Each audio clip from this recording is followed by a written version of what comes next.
ఏమండి? అలాగే మొన్న నేను ధర్మవరం వెళ్ళాను, రాజమండ్రి దగ్గర.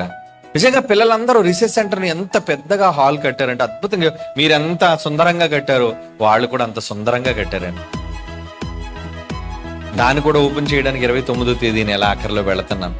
పిల్లలందరూ, ఆడపిల్లలు కూడా ప్లాస్టింగ్లు చేశారట. అలా మేస్త్రీలు అని అడిగాను, కాదు. కానీ ఎలా ప్లాస్టింగ్ చేశారు?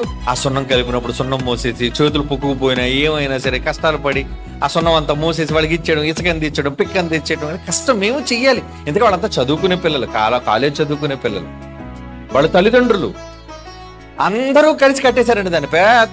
అది పెద్ద సంఘంలాగా పెద్ద ఆడిటోరియంలో ఉంది అంత హాలు. నేను చూసినప్పుడు ఆశ్చర్యపోయాను, ఎందుకు ఎంత ఎలా చేయగలిగారు అంటే క్షేమాభివృద్ధి, ఒక క్షేమమైన అభివృద్ధి. చూసారా, ఒకప్పుడు వాళ్ళు చిన్ని గదిలో ఉండేవాళ్ళు, చాలా ఇరుగ్గా ఉండేది.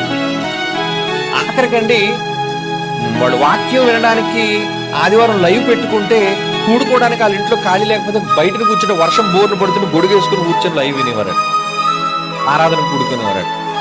వాళ్ళ కష్టాలు, వాళ్ళ బాధను చెప్పుకొని ఇప్పుడు చక్కగా పెద్ద ఆడిటోరియం కట్టేసుకున్నారు వాళ్ళు.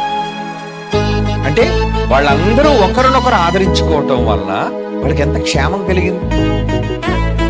అలా అందరూ 10 మంది ఉన్నప్పుడు 10 మంది చేతులు వేసేవాళ్ళుగా ఉండాలి.